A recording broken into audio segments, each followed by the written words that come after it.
I was 18 years old when I got married.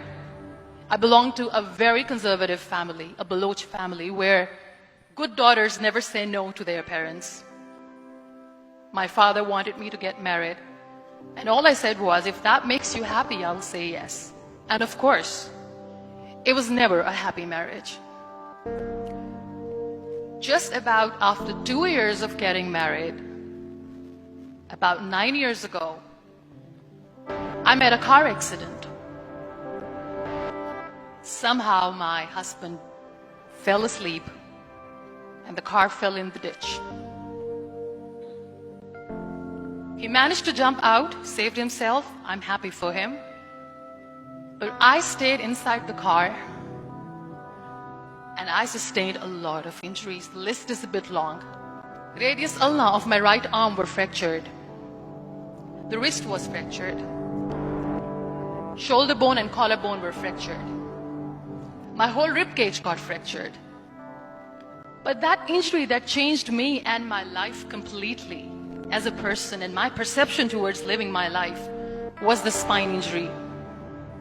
Many people came to rescue. They gave me CPR. They dragged me out of the car. And while they were dragging me out, I got the complete transection of my spinal cord.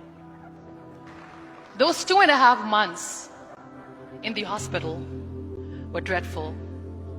I was at the verge of despair. One day, doctor came to me and he said, well, I heard that you wanted to be an artist, but you ended up being a housewife. I have a bad news for you. You won't be able to paint again. Next day, doctor came to me and said, your spine injury is so bad, you won't be able to walk again. I took a deep breath and I said, it's all right. The very next day, doctor came to me and said, because of your spine injury and the fixation that you have in your back, you won't be able to give birth to a child again. That day, I was devastated. And that is where I started to question my existence. Why am I even alive? What's the point of living? So what kept me going was, one day I asked my brothers, I know I have a deformed hand, but I'm tired of looking at these white walls in the hospital and wearing these white scrubs.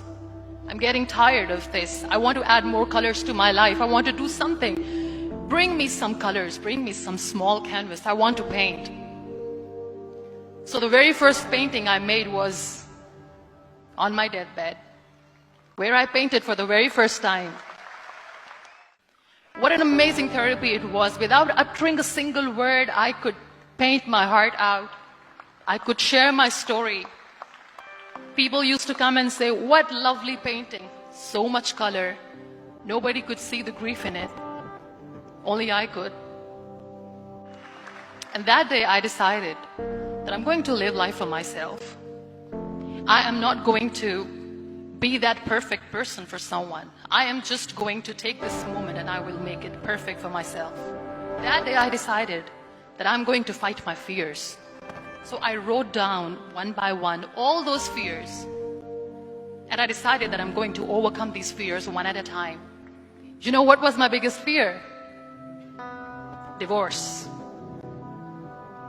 But the day I decided that this is nothing but my fear, I liberated myself by setting him free.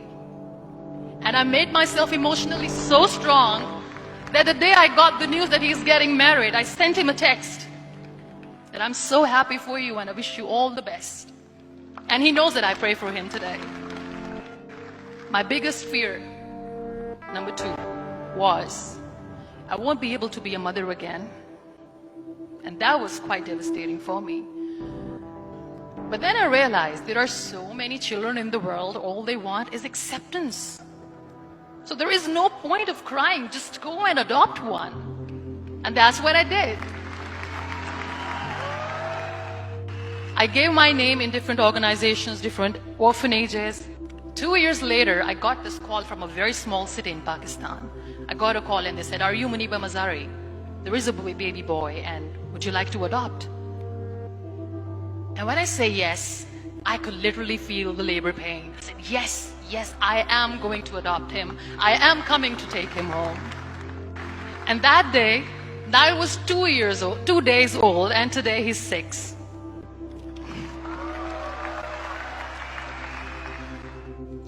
So I decided that instead of starting an NGO for disability awareness, which I know will not help anyone, I started to appear more in public. I started to paint. I have done a lot of modeling campaigns, different campaigns for brands like Toni and Guy. I decided that I'm going to join the national TV of Pakistan as an anchor person, and I've been doing a lot of shows for the last 3 years. I became the National Goodwill Ambassador for UN Women Pakistan, and now I speak for the rights of women, children. I was featured in BBC 100 Women for 2015. I'm one of Forbes 30 under 30 for 2016. So when you accept yourself the way you are, the world recognizes you. It all starts from within. We have this amazing fantasy about life. This is how things should work. If that doesn't happen, we give up. So my dear friends, let me tell you one thing. I never wanted to be on the wheelchair. Never thought of being on the wheelchair. This life is a test and a trial, and tests are trials. Are never supposed to be easy. So when you're expecting ease from life, and life gives you lemons, then you make the lemonade, and then do not blame life for that. It is okay to be scared. It is okay to cry. Everything is okay, but giving up should not be an option. They always say that failure is not an option. Failure should be an option, because when you fail, you get up, and then you fail, and then you get up, and that keeps you going. Embrace each and every breath that you are taking. Celebrate your life. Live it. Don't die before your death. So be grateful, be alive, and live every moment. Thank you so much, everyone. Thank you.